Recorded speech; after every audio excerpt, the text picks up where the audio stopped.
Okey, kita masuk ke segmen yang kedua, iaitu mengenai kawasan masing-masing yang saudara-saudara kita di aktif. So kita mulakan dengan Bangah. Okay. Sekarang ni apa perkembangan terkini di Bersatu Padang Terap? Okey, perkembangan Bersatu di Terap, alhamdulillah semua bergerak dengan lancar dan masing-masing mereka perannya masing-masing. So macam aku sendiri pun aku sebagai ketua armada di daerah Terap, Bersatu bahagian Terap. Aku sebagai ketua armada itu. Dan alhamdulillah perjalanan armada di Terap memang tak ada masalah lah. Dan macam Tony cakap tadi, ada klub satu di Terap masih gaduh. Daripada tak ada lah gaduh dulu. Semua jalan macam biasa, alhamdulillah. Kadang ada yang pertikaian sikit kita biasa lah. Biasa lah, tapi kebanyakan lah ni alhamdulillah memang kita punya Bersatu di Terap yang dikelola oleh Datuk Zodi, iaitu mantan Datuk Banah dulu. Dia jadi sebagai ketua bahagian. Datuk Zodi ni Datuk Banah. Ya, betul. Okey. Datuk Banah dulu dia jadi ketua bahagian kita di Bersatu bahagian Terap. So far alhamdulillah lah. Dan kita kerjasama dengan PAS pun alhamdulillah, tak ada rasa, tak ada salah. Soalan untuk Najib, macam mana dengan perkembangan Bersatu di Cerulun sekarang ni? Untuk satu di Johor ni pada ketika ni saya boleh katakan untuk sangat elok, sangat teratur lepas daripada berlaku perolehan kuasa yang kita katakan terjadi sebanyak 2 kali. 2 kali dalam tempoh daripada 2019 sampai 2022. Lepas tu dapat 2023, alhamdulillah semua dah jalan dah. Selepas PRN lah, PRN Kena semua macam. Boleh cerita sikit dah. Boleh cerita, bawa kenangan lama. Boleh. Sebenarnya di Johor ni wujudnya parti Bersatu yang sangat kuat dan ampuh lah pada ketika tu. Dikelolai oleh Datuk Seri Menteri Mahathir, itu naik timbalan Presiden satu yang juga pada ketika itu adalah Menteri Besar Kedah, di bawah gabungan bersama dengan Pakatan Harapan pada ketika itu. Berlaku juga lah perpecahan dan pergolakan macam yang terjadi pada 2015, iaitu Datuk Seri Menteri dipasang untuk jatuh, dipasang untuk turun lah sebagai kursi besar. Sebabnya mungkin ada pimpinan dia tahu lah apa yang terjadi itu. Dan berlaku lagi sekali pertukaran dan perolehan kuasa pada saudara Latif atau bahagian pada ketika itu.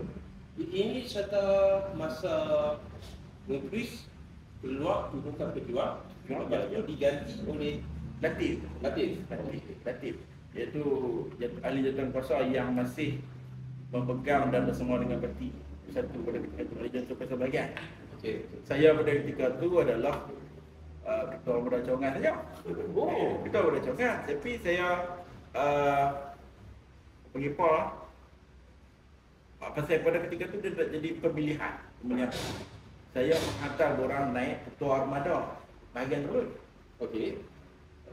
Saya punya pair dengan saya tu lah Ustaz Syoki, iaitu gawai khas kepada Datuk Seri Menteri lah. Dia yang akan bertanding sebagai ketua armada. Memang pertandingan tu tak ada. Kami dah menang tahun pertandingan lah.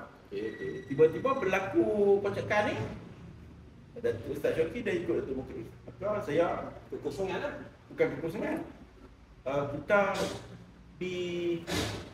dibatalkan pemilihan tu di Telun. Jadi kita semua jadi penaja. Bila jadi penaja, saya adalah salah seorang yang orang muda lah yang armada, antara armada-armada lain yang masih lagi bersama dengan parti, dan terus diangkat sebagai ketua armada Telun. Dia jadi mudah perjalanan. Rezeki ya. Terus diangkat sebagai ketua armada Telun. dan juga diangkat sebagai ahli majlis di bawah pimpinan Latif tadi lah, ketua bahagian. Maka itulah permulaan perolehan kuasa yang terjadi di Terengganu. Dan akan ada pula perolehan kuasa yang kedua juga terjadi di Terengganu. Okey, Terengganu ni best. di Pulau Latif. Lepas Latif yang nak cerita pula lepas ni. Okey. Tak ada ya. Tak nak lagi kan? Tak lah. Cerita lah. Lepas apa yang ni dah jalan apa semua, ketua Perikatan Nasional pun dah jadi kerajaan pusat, Muhyiddin Yassin jadi Perdana Menteri, Sanusi jadi Menteri Besar Kedah. Okey kan? Jadi Perikatan Nasional lah terwujudnya Perikatan Nasional tu. Sampai masa waktu nak PRN. PRN Negeri Kedah. PRN Negeri Kedah 2023. 2023. Okey. Jadi berlakulah sedikit perolehan kuasa lagi sekali. Perolehan Apa kuasa. yang jadi tu? Apa yang macam sangat perolehan ni? Perolehan kuasa yang pada ketika itu adalah saudara Latif ni dia orang kata apa, tak lekat jadi calon lah kot orang. Tak lekat jadi calon mewakili Perikatan Nasional, dia pun jadi calon bebas. Macam mana jadi macam tu? Bila dia menjadi calon bebas, automatik kalau ikut lembaga parti, bila melawan arahan daripada parti nak jadi calon juga, tapi jadi calon bebas, dia dipecat daripada parti satu, Automatik dipecat. dipecat daripada Okey. Saya nak clear kat sini. Kenapa dia tak dicalonkan? Adakah kerusi situ diberi kepada PAS ke, diberi kepada siapa-siapa ke? Kenapa yang dia tak dicalonkan tu, saya rasa pimpinan, saya rasa tahulah pimpinan. Kau tak boleh ceritakan ni. Kau tak boleh cerita. Tak boleh cerita lah. Tak Pimpinan nak diceritakan di sini. Tak boleh sebab cerita tu dia akan balik kepada tak tadi. Ada tu. Ada. Oh, so memang tak ada nak bocor, tak ada nak sebut. Itu biar pimpinan lah. biar rahsia sebab tu pimpinan-pimpinan yang tahu kan. Itu depa je macam orang depa kan. Kita tak boleh. Kita sebenarnya pimpinan-pimpinan di Teluk ni mengharapkan calon yang muda, fresh, berpelajaran tinggi. Ya. Alhamdulillah, parti buat keputusan hantar UAB lah ni lah. Siapa orang ni tadi? Saudara UAB Ashraf Mustaqim tu dia lah yang Oh, Ashraf Mustaqim. yang kembali menerajui bersatu di Teluk ni. Tapi dia okey ke? Dia macam mana? Dia okey Orang lah, kata dia okey lah. macam mana? Dia bukan gerak. Oh, dia Kita gerak. nak cerita kronologi dan sejarah Di beliau ni. Saya tahu lah. Saya Oh. tahu lah pasal dia ni apa lah dengan dia ni. Dia rapat lah. Itu kita mungkin kita boleh panggil dia apa ni? Jauh. Mana susah kan? Kan? Tapi aku tak tahu. Katakan tadi Badan Tekak pun terlibat. Boleh tak cerita sikit lah Badan Tekak macam mana dia terlibat? Badan Tekak Jerelun. Dia nak kenal langkah banyak baru sampai Jerelun. Apa kaitan? Sedikit lah secara ringkas ke apa-apa. Sudah ringkas tu biarlah rahsia. Tak mahu cerita juga. Tak mahu cerita. Okey. Benda tu dia akan melibatkan banyak pihak. Banyak orang yang menjaga hati lah. Dan tidak lebih better kita biar rasa mudah. Sebab macam pada kelab dengan Jolo tak ada masalah. Macam kami pun macam aku dengan Najib pun kami kenal dah lama. So benda-benda tu biarlah pihak atasan yang tahu lah.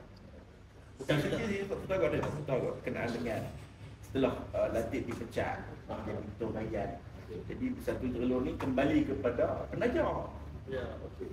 Bila kembali kepada penaja, nama yang telah dicadangkan selepas daripada PRN lah, nama yang telah dicadangkan untuk nak jadi ketua bahagian penaja pada ketika itu adalah YB yang tanding atas kursi belum kita sebutilah dalam parlimen ni biasa lah.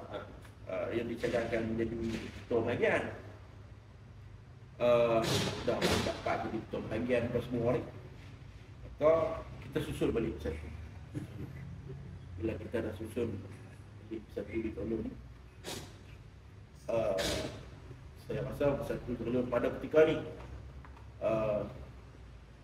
bukan nak kata sangat kuat, tapi boleh berdiri dengan kaki sendiri dan sangat Stabil. berada lah di antara pimpinan dengan pimpinan bahagian dan pusat. Dan ahli jatuh kuasanya yang ada pada ketika ini pun memang sangat strong lah. Ya, memang Duduk sekali dengan saya dan kami memang dengan tahu.